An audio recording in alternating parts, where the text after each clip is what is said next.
Olá, ouvintes queridos! Sejam bem-vindos ao novo episódio do Detetive do Sofá. Eu sou a Marcela, a host desse podcast. E, conforme foi prometido, esse é o segundo e último episódio sobre o caso da Jacqueline do Alibi. Dessa vez eu consegui cumprir o que eu falei. Parabéns. Obrigada. E aqui é o Alexandre para dizer que esse aqui é um podcast independente que conta com o apoio financeiro de pessoas super maravilhosas que são nossos queridos apoiadores, que já ouviram esse episódio antes de todo mundo. Se você é um apoiador, um beijo para você. Se você apoiou para ouvir esse episódio logo, um beijo para você também. E se você quiser se tornar um apoiador porque gostou muito do nosso podcast, você pode fazer isso entrando no Apoia-se, procura Detetive do Sofá e torne-se um apoiador porque ajuda muito. Agora, sem mais delongas, porque teve gente que esperou muito tempo para ver a segunda parte, o que aconteceu de novo com a Jacqueline do Alibi? Eu acho que vocês devem se lembrar do episódio passado que o juiz inocentou a Cynthia. Ela não chegou nem A seguir com o julgamento. Prosseguir com o julgamento. Não foi o júri que decidiu, né? Se ela era culpada ou inocente. O juiz já falou, olha só, não tem prova suficiente contra essa mulher, então vamos acabar com isso aqui. No caso da Cynthia. Mas o David continuou sendo julgado e o júri determinou que ele era culpado. Ele pegou 40 anos de prisão. Depois de ser absolvida, a Cynthia estava determinada a reconquistar a custódia dos filhos, o Júnior e a Carly. E esse foi o primeiro passo que ela deu. O advogado da Cynthia conseguiu fotos do Júnior tiradas no dia seguinte à prisão dos pais. Elas mostravam 3 marcas minúsculas, um arranhão no dedo, um hematoma no pé e um pequeno arranhão nas costas. De acordo com o médico, essas marcas eram as tais evidências de abuso que o Estado tinha encontrado e que fizeram o Júnior ser tirado dos pais. Era só isso? Era. O advogado, então, argumentou que essas marcas eram marcas normais, consistentes com crianças pequenas que acabam se machucando por aí. Ele também argumentou que o médico havia sido influenciado pela polícia, que o levou a procurar evidências de abuso quando não havia evidência nenhuma. Em meados de julho, o Júnior foi autorizado a voltar para casa com a mãe e com a nova irmãzinha, a Carly. Em março de 91, essas acusações de abuso foram completamente retiradas. Vários psicólogos e assistentes sociais testemunharam que não havia um pingo de evidência de que o Júnior tivesse sofrido abuso e que a Cynthia era uma mãe calorosa e amorosa que adorava o Júnior e o Júnior a adorava também. Depois de recuperar os filhos, a Cynthia conseguiu focar no marido, o David. Eram muitos problemas para a Cynthia administrar.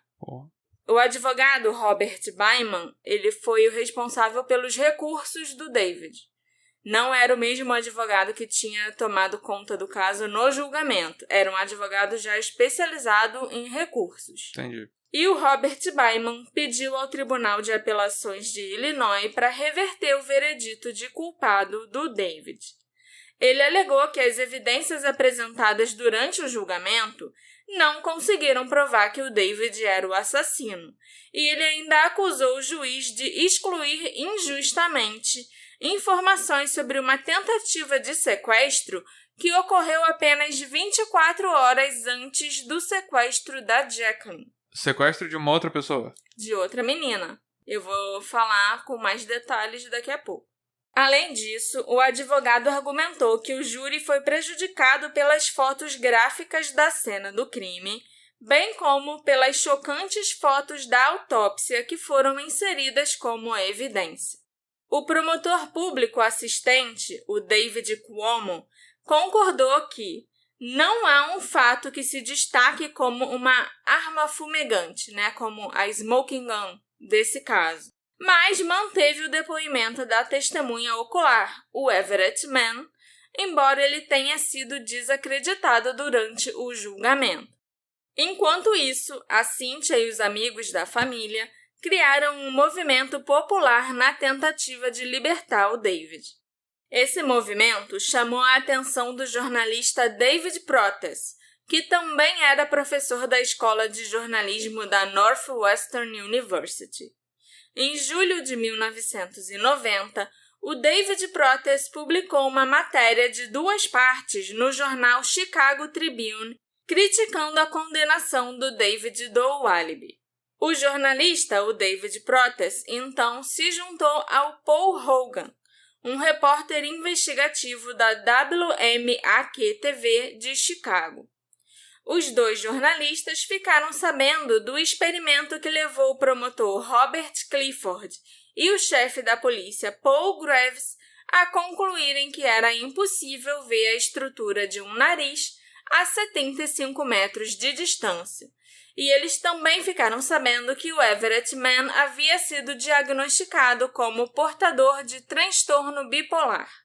Eu não acho que o transtorno por si só seria suficiente para desacreditar o depoimento do Everett, nem nada parecido. Mas ele contribui, talvez, para todos esses relatos conflitantes e diferentes que ele deu, sabe? Uhum. Então, assim, eu não acho que houve preconceito nesse caso. Eu acho que isso era mais uma coisa além de tudo que já tinha acontecido no julgamento e todas as mudanças de história, de versões do Everett, entendeu? Uhum. O Paul Hogan conseguiu entrevistar o Everett Mann e, numa declaração no mínimo engraçada, a testemunha-chave do julgamento observou que o promotor principal do caso, o Patrick O'Brien, tinha um nariz mais proeminente que o do David Doe-Walibi. Se a foto do promotor Patrick O'Brien estivesse no meio das fotos que lhe foram mostradas, o Everett disse que com certeza ele teria identificado o Patrick no lugar do David. O cara virou especialista em nariz mesmo. Pois é. Como resultado dessas matérias e entrevistas que começaram a sair, um dos jurados do julgamento entrou em contato com o jornalista David Protess. Ele disse que se arrependia do veredito e que havia cedido à pressão de outros jurados. Esse jurado também revelou que o júri foi influenciado por uma série de fotografias da casa da família Doe-Walibi. Em algumas dessas fotos, havia uma marca de punho na porta de um quarto. E o júri acreditou que essa marca de punho tinha sido deixada pelo David Doe-Walibi num acesso de fúria. O presidente do júri disse que acreditava que isso indicava que aquela era uma casa de grande violência. Isso nunca foi mencionado no julgamento, tá? Só para vocês saberem. As fotos estavam lá, né, junto com outras fotos da cena do crime, porque a polícia vai lá e tira foto de tudo. Uhum. Mas os jurados pegaram essas fotos e já começaram a analisar e fazer conjecturas e, sabe, procurar pelo em ovo. Não se sabe por que o júri resolveu focar nessas imagens durante a deliberação. A marca de punho em questão, na verdade, tinha sido causada pelo irmão mais novo do David, quando ele era adolescente. Aquela casa, vocês devem se lembrar, era de propriedade da mãe do David, a Anna, e eles não tinham dinheiro para substituir aquela porta. A família morava naquela casa desde que o David e o irmão dele eram crianças, né? Desde que eles nasceram. Então, assim, tinha várias coisas pela casa que ainda eram da época que a Anna era dona da casa, da época que ela, o marido e os filhos moravam lá, sabe? Não quer dizer que o David tenha sido a pessoa que deu um soco na porta e deixou o punho lá e tal. Só queria dizer que eles não tiveram dinheiro durante esses anos todos para ir lá e trocar, substituir uma das portas da casa. É aquilo, você deixa para depois e você acaba até se acostumando com aquela coisa, com aquele defeito da sua casa. Em 30 de outubro de 91, o Tribunal de Apelações de Illinois anulou por unanimidade a condenação do David, sem possibilidade de novo julgamento, sustentando que o juiz Neville havia errado ao não dar um veredito no caso do David, como ele havia feito no caso da Cynthia. O tribunal também afirmou que o depoimento da testemunha-chave era vago e não confiável e que os promotores não conseguiram provar, além de qualquer dúvida razoável, que o David foi a única pessoa que teve oportunidade de assassinar a Jacqueline. O procurador do estado, o Jack O'Malley, anunciou que apelaria à Suprema Corte do Illinois, e, enquanto isso, se oporia à libertação do David sob fiança. Mas, em 11 de novembro de 91, apesar das objeções do Jack O'Malley, a Suprema Corte estabeleceu fiança e o David Doalibe foi libertado 2 dias depois. Em 5 de fevereiro de 92, a Suprema Corte rejeitou o recurso da promotoria, encerrando oficialmente o caso contra a Cynthia e o David Doalibe. Mesmo que surjam novas evidências implicando um dos dois, eles não podem ser julgados sob a cláusula da dupla incriminação da Constituição. Durante o julgamento e na campanha pela libertação que se seguiu, os advogados do casal Doalibe alegaram que o provável culpado no caso era o criminoso sexual condenado Perry Hernandez. Eu citei esse nome no episódio passado, talvez vocês se lembrem. Quase um ano depois do dia em que a Jacqueline foi sequestrada e estrangulada até a morte, um evento assustadoramente semelhante ocorreu na mesma área. Em 9 de setembro de 89, o Perry Hernandez entrou furtivamente numa casa em Blue Island e sequestrou uma menina de 6 anos enquanto a sua família dormia. O Perry quebrou uma janela, subiu as escadas para o segundo andar da casa e entrou no quarto da menina sem acordar ninguém. Ele sequestrou a garotinha enquanto ela dormia e a levou para uma ponte ferroviária ao longo do rio Calumet. O Perry estuprou a menina e depois ele permitiu que ela voltasse para casa. Isso aconteceu a menos de 2 quilômetros de onde o corpo da Jacqueline foi encontrado. E essa menininha que ele sequestrou era uma vizinha do Perry. Essa garotinha que foi sequestrada pelo Perry Hernandez foi chamada para testemunhar no julgamento da Cynthia e do David Doalibe, que aconteceu em 1990. Ela disse que enquanto ela estava na ponte com o Perry, ele pegou uma corda e a esticou, sabe? Como se ele estivesse ameaçando a menininha com a corda, de fazer alguma coisa com ela. Os 2 casos eram muito semelhantes e ainda provava que uma criança pequena poderia ser sequestrada de seu quarto sem que nenhum adulto acordasse. A polícia e a promotoria sempre alegaram que isso era impossível, mas esse caso provou que poderia sim acontecer. O Perry Hernandez tinha 25 anos nessa época e era um ladrão condenado. Ele foi levado ao tribunal no julgamento do casal Doalibe e foi identificado pela defesa como o suspeito que eles acreditavam ter matado a Jacqueline. O Perry alegou a 5ª emenda no julgamento e não respondeu a nenhuma pergunta que foi feita a ele. O advogado do Perry deu uma declaração posteriormente, negando qualquer envolvimento do seu cliente na morte da Jacqueline. A cena do crime de 1989, a casa onde o Perry sequestrou essa menininha, estava cheia de itens que o Perry derrubou ao entrar na propriedade. Ele também deixou itens como tomates e talheres espalhados dentro e fora da propriedade ao entrar e sair. Ele fez uma bagunça na casa da família, mas mesmo assim ninguém acordou e nem ouviu nada. O Perry também havia largado um maço de cigarros na casa depois de supostamente fumar durante o sequestro. Ele ainda fez aquela pausa para fumar um cigarrinho enquanto levava a menina embora. E isso, mais uma vez, ressaltou o desleixo com que ele cometeu os seus crimes. Além disso, as impressões digitais do Perry Hernandez ainda foram encontradas em vários objetos diferentes na cena do crime, o que auxiliou a polícia a identificar o sequestrador.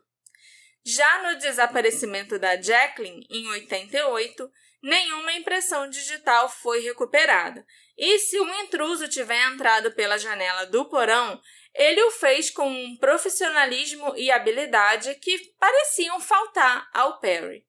Investigações posteriores sobre o Perry Hernandes revelaram que a namorada dele morava a apenas 5 quarteirões da casa da família Dowallaby, e ele costumava passar a noite lá na casa da namorada com muita frequência.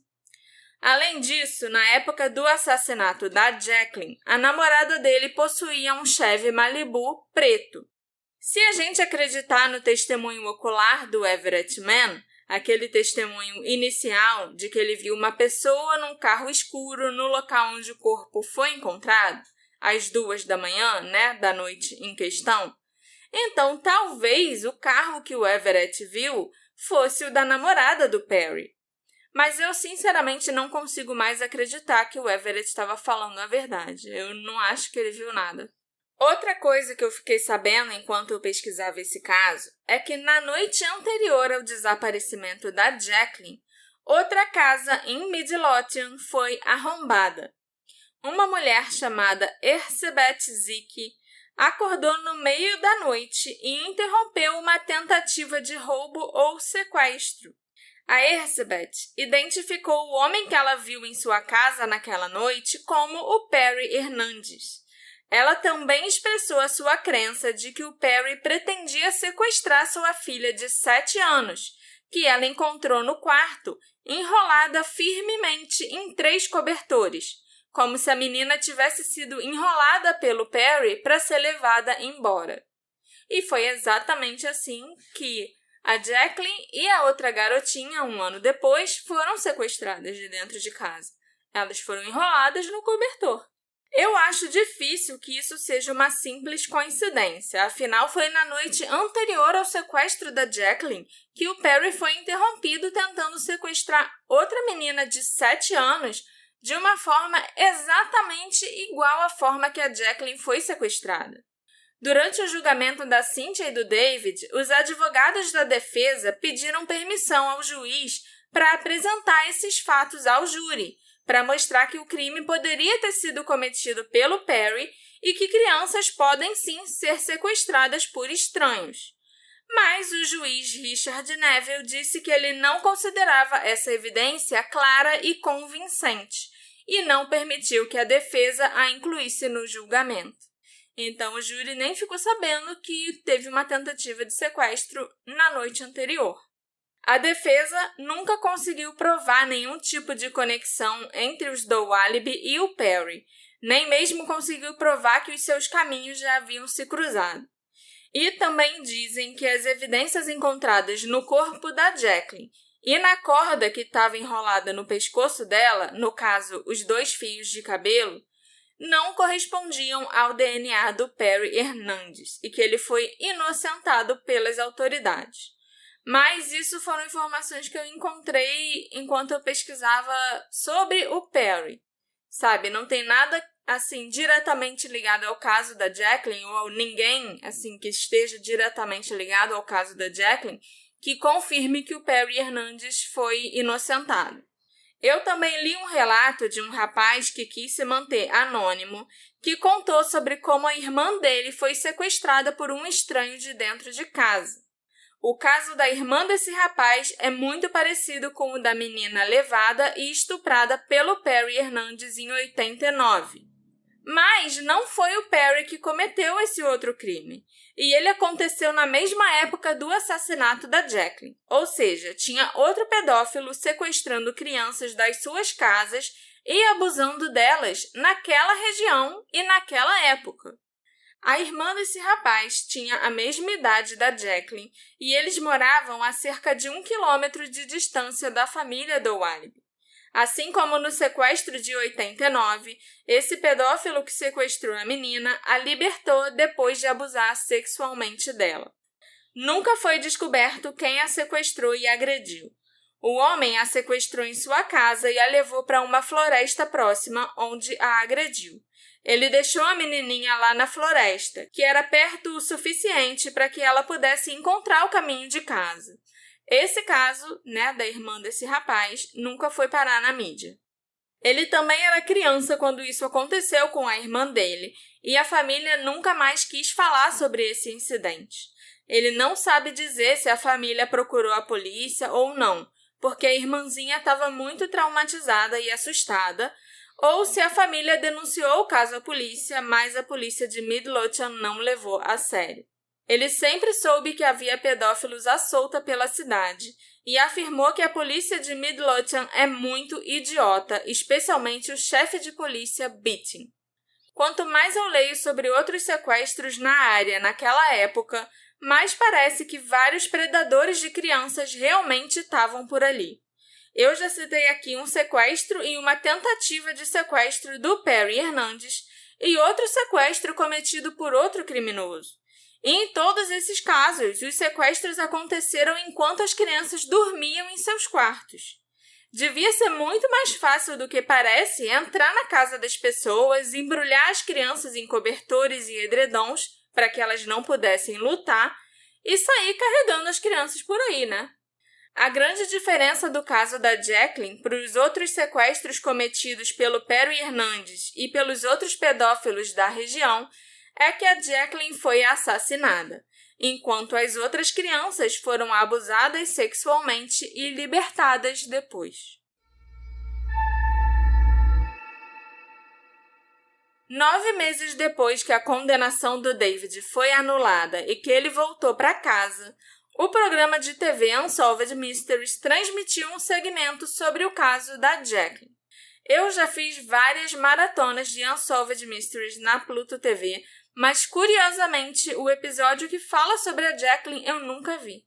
A transmissão desse caso resultou em pistas apontando para um novo suspeito, um homem chamado Timothy Guess, o irmão do pai biológico da Jacqueline, o James Guess. Eu mencionei no início do episódio anterior que o James foi o primeiro suspeito e a primeira pessoa a ser investigada, antes até do corpo da Jacqueline ser encontrado. Mas o James tinha um álibi muito bom. Ele estava na prisão na Flórida quando o sequestro aconteceu. A família do James, no entanto, que incluía a mãe e o irmão dele, Timothy, ainda morava no Illinois. O Timothy tinha 31 anos e foi diagnosticado com esquizofrenia paranoica. Ele morava com a mãe em Midlothian. A polícia de Midlothian chegou a investigar o Timothy e os outros parentes e amigos do James que ainda moravam na região. Afinal, o James estava preso, mas ele poderia ter ordenado o sequestro da Jacqueline. O Timothy aparentemente tinha um álibi para a noite em que a Jacqueline foi sequestrada. Ele havia dito à polícia que passou a noite inteira trabalhando num restaurante 24 horas no subúrbio. E esse álibi do Timothy foi corroborado por 2 garçonetes do local. Mas, depois que o episódio do Unsolved Mysteries foi ao ar, as 2 garçonetes procuraram os jornalistas David Protas e Paul Hogan para contar que o álibi do Timothy era falso. Na época que o crime aconteceu, as garçonetes corroboraram o álibi dele porque elas tinham certeza que o casal do álibi era culpado e elas não queriam se envolver no caso, então elas só confirmaram o que o Timothy disse para a polícia. Mas, na verdade, ele não estava trabalhando a noite toda. Ele saiu do restaurante às 21h30 e não voltou mais naquela noite. O restaurante ficava só a 10 minutos de distância da casa da família do álibi. Vários clientes que estiveram no restaurante naquela noite nunca foram interrogados pela polícia. E 5 desses clientes garantiram ao David Protas e ao Paul Hogan que o Timothy não estava lá trabalhando naquela noite, e na madrugada seguinte. Além disso, os 2 jornalistas descobriram que outra garçonete do restaurante, chamada Margaret Murphy, morava no mesmo prédio do Everett Man, onde o corpo da Jacqueline foi encontrado. O Timothy tinha um relacionamento com a Margaret e frequentemente a levava em casa ou até ficava lá na casa dela junto com ela.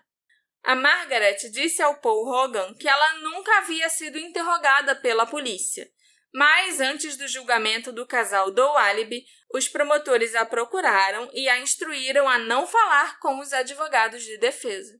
Em 17 de dezembro de 92, o David Prowse e o Paul Hogan entrevistaram o Timothy para um livro que eles estavam escrevendo, chamado Gone in the Night, Levada na Noite. Eles gravaram essa entrevista e até a entregaram para a polícia, para a promotoria e para os advogados da Cynthia e do David posteriormente.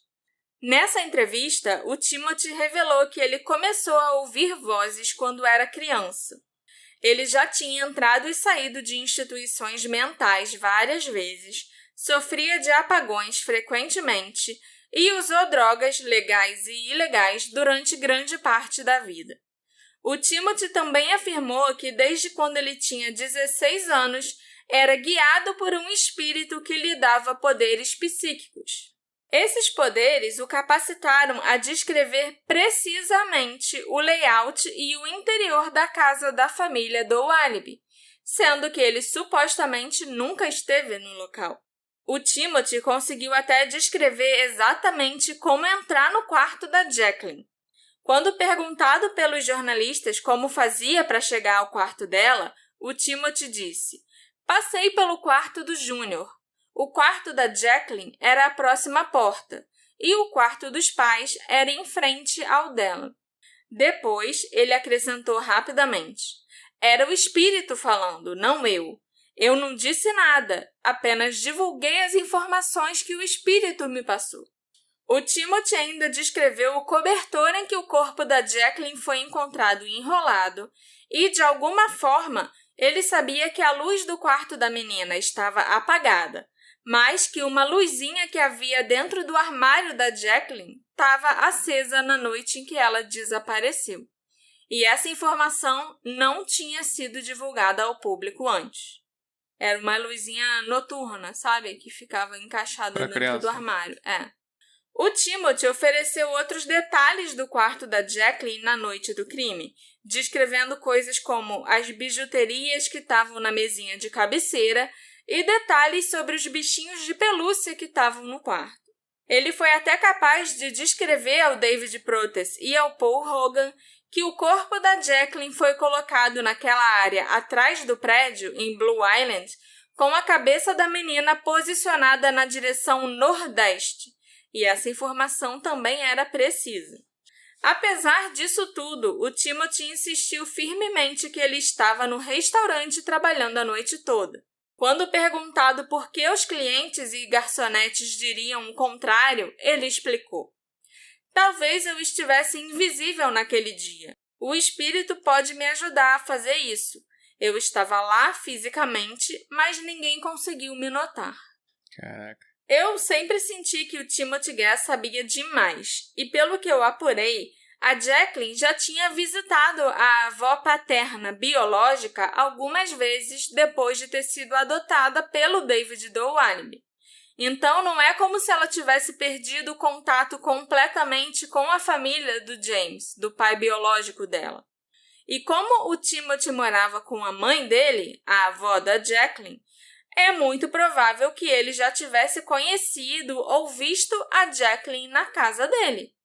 A Jacqueline, então, não era uma criança aleatória, uma criança estranha. O Timothy conhecia a menina.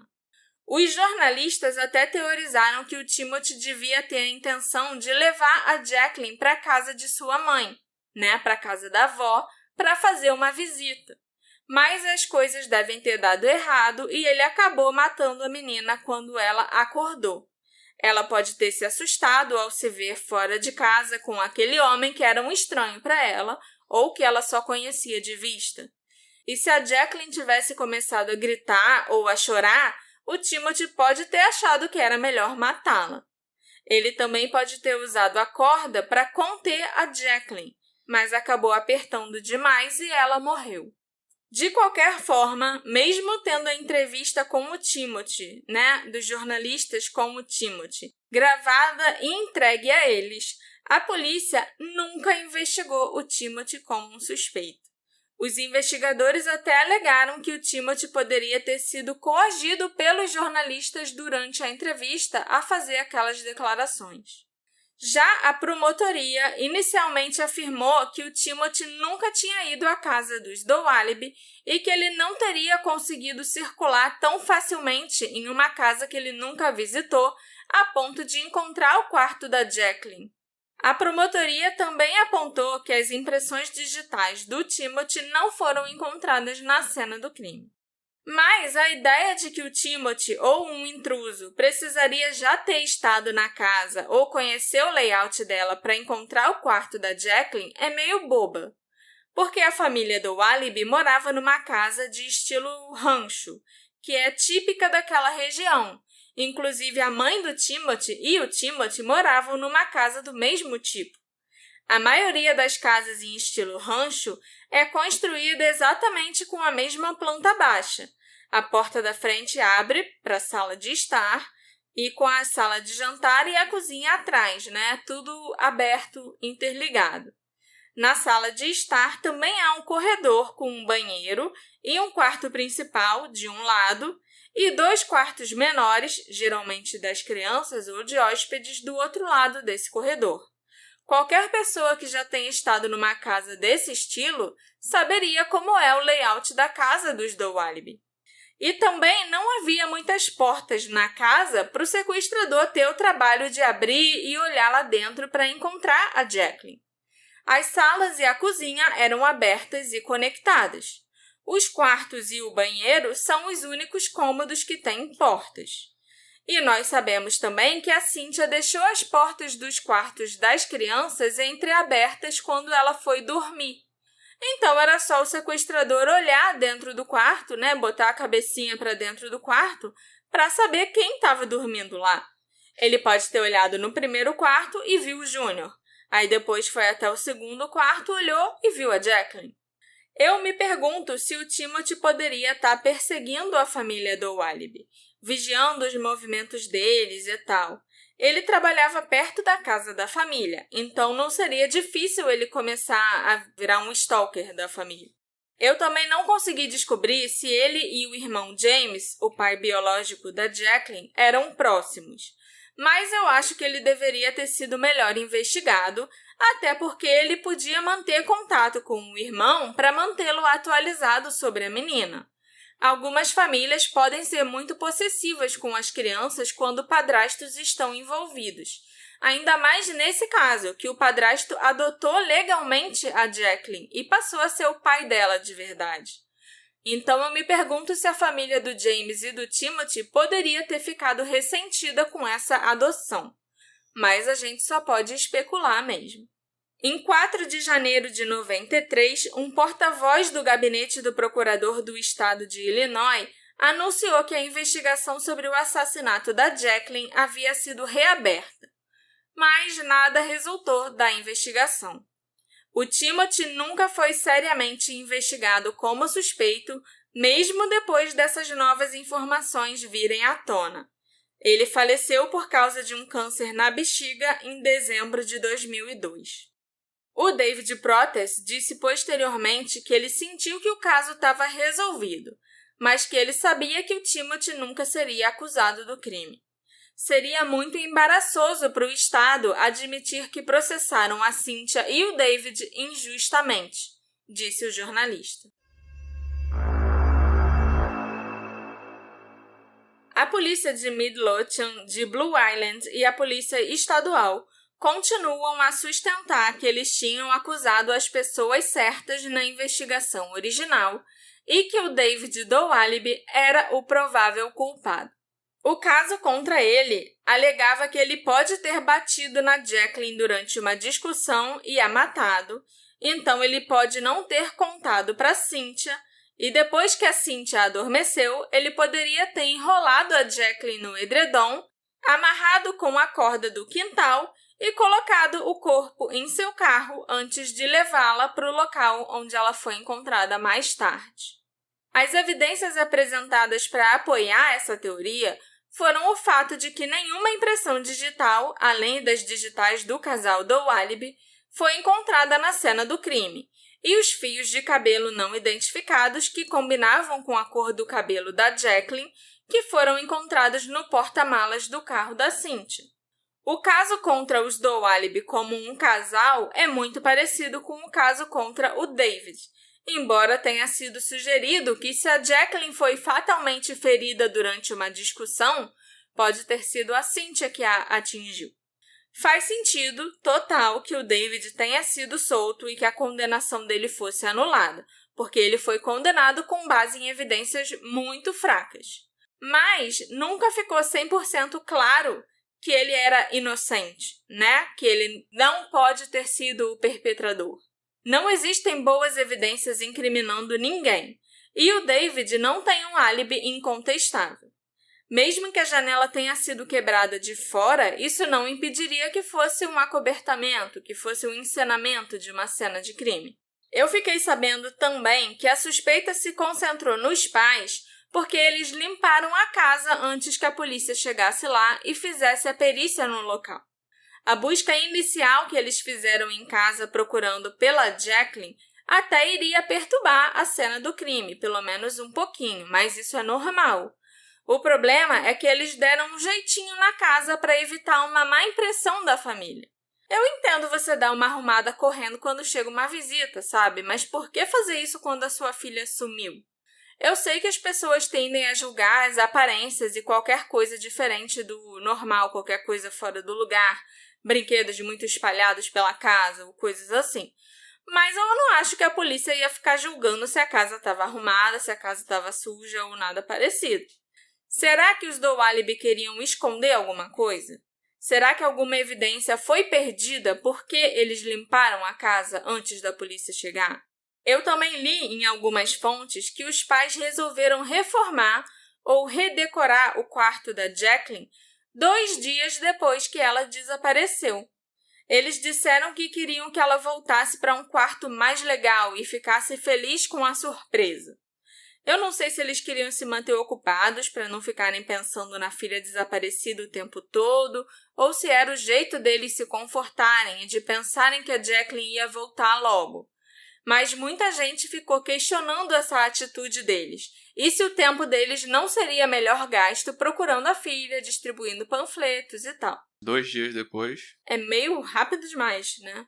Uma das coisas que me deixou com a pulga atrás da orelha nesse caso é que a mãe do David, a Anna, estava vivendo na suíte no porão.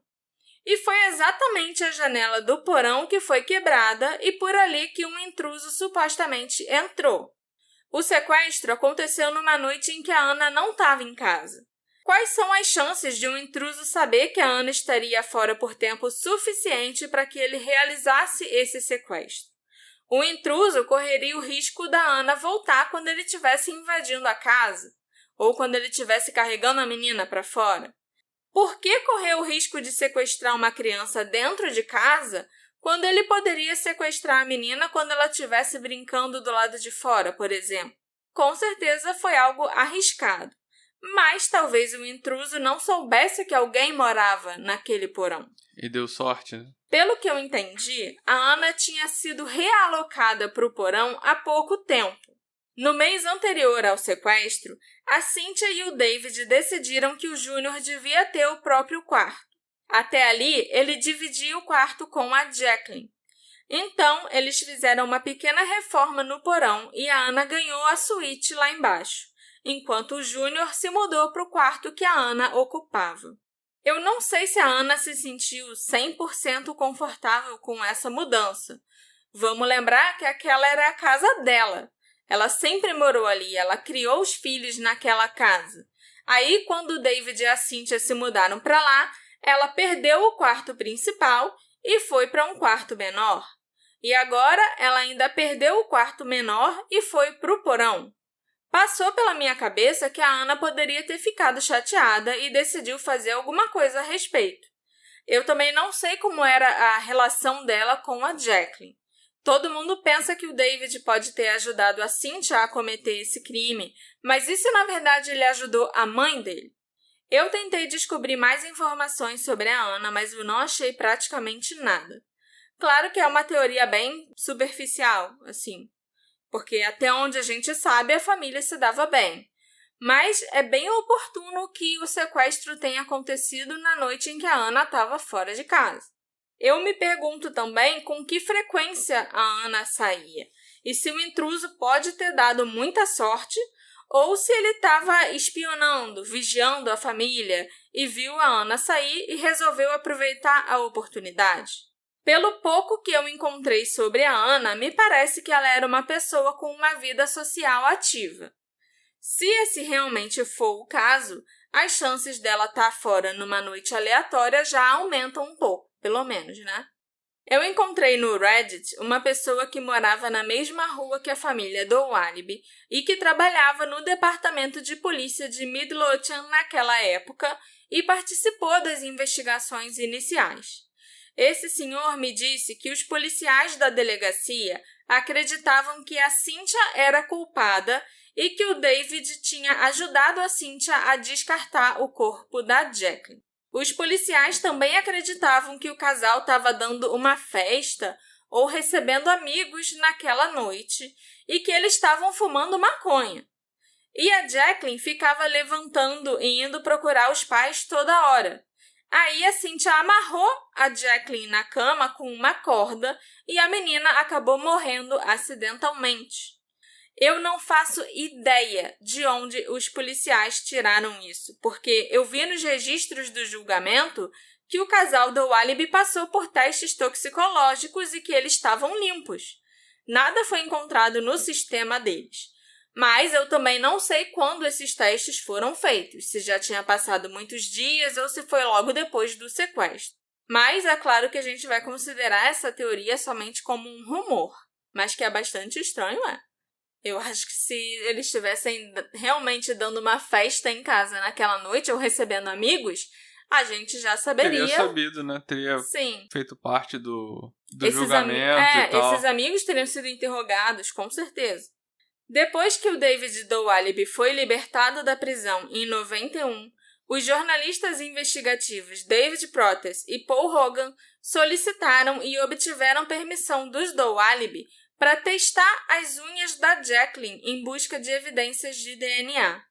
Eles ficaram bastante animados com a ideia de possivelmente implicar um suspeito no assassinato da filha e concordaram entusiasticamente com os testes, disse o David Protes.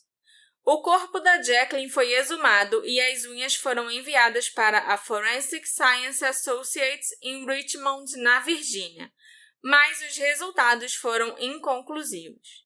Eles não conseguiram determinar se havia sangue de outra pessoa, além do da Jacqueline, sob as suas unhas. A Cynthia e o David ficaram decepcionados, disse o David Protes. Desde a libertação do David Doualibi, ele e a Cynthia se mudaram e trocaram de sobrenome devido à publicidade desse caso. Eles ainda esperam que o assassinato da Jacqueline possa ser resolvido. Nenhum outro indivíduo foi acusado, preso ou condenado pelo sequestro e assassinato da Jacqueline. O Ralph Maczek, que foi o advogado de defesa do David no julgamento, declarou recentemente sobre o caso. Não acho que a promotoria tivesse um caso forte, mas como era um caso tão carregado de emoção e com toda aquela publicidade, eles precisavam de um réu, ainda mais que era ano de eleição. Ano de eleição é um karma para as investigações. O xerife, o promotor, sei lá, sempre querem ser reeleito e precisam de uma condenação a qualquer custo. E tem que ser naquele ano, perto da eleição, para os eleitores lembrarem do que aconteceu. Isso é muito esquisito. Bem ou mal, servidor público instável ainda é uma coisa melhor do que essa maluquice aí. Porque parece uma receita bosta, sabe? As pessoas só lembram das coisas quando é pra prometer, pra se eleger. Sim. Aí quando se elege, esquece. E faz essas coisas aí também que a gente não dá pra saber qual foi a verdadeira intenção. Com certeza. Um artigo de 2016 observou que o arquivo do caso da Jacqueline raramente foi aberto desde que o David Doualibi foi libertado da prisão, porque a polícia está confiante até hoje de que foi ele quem cometeu o crime. Esse episódio foi feito graças à colaboração da nossa querida apoiadora Michele Silva. Eu vi um comentário no YouTube falando que essas palminhas são o que a pessoa mais gosta no final do episódio. Ah, é? É. Que bom saber. Uma pessoa gosta muito das nossas palminhas. Volta pra Michele. Muito obrigada, Michele, pelo seu apoio. Eu espero que você tenha gostado desse caso dividido em 2 partes. E na primeira a gente não dedicou a ninguém. Então, você pode até considerar que os 2 episódios são dedicados a você. Olha aí. Eu espero que você tenha gostado do caso da Jacqueline, né? Apesar de ser um caso mais pesado, mais triste por se tratar de uma criança. E eu espero também que você tenha gostado das nossas palminhas para você. E se você também quiser se tornar um apoiador desse podcast, é só você entrar lá no Apoia-se e procurar o Detetive do Sofá. apoia.se/Detetive do Sofá. Quem você acha que assassinou a pequena Jacqueline Dowallaby? Você acha que foi o pai dela, o pai, né, adotivo, o David Dowallaby? Talvez até com a ajuda da Cynthia? Você acha que foi o criminoso sexual Perry Hernandez? Ou que foi o Timothy Guess?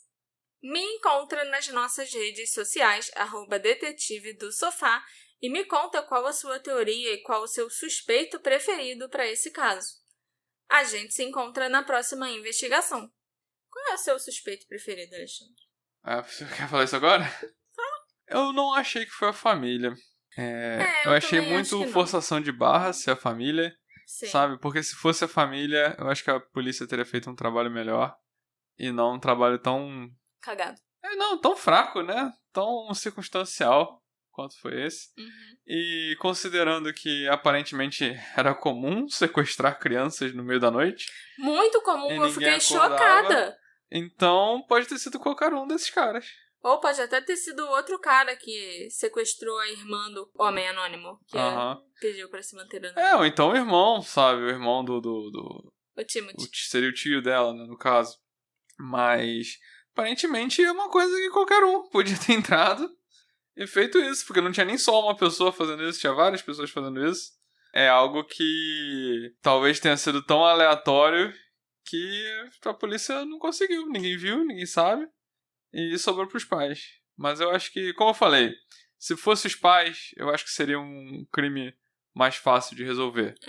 Entendeu? Eu concordo. E eu sempre digo que a polícia é muito boa em resolver crimes fáceis. Uhum. Então, não acho que foi um caso. A polícia juntou um monte de coisa bem circunstancial, bem forçação de barra, se apoiou numa testemunha que não devia ter sido o principal ali, acabou sendo o principal, mas... A testemunha que ia até apontar pro promotor como possível culpado. Se desse a chance. Pela foto, Então, é isso aí. Ok. Tchau, tchau. Tchau, tchau.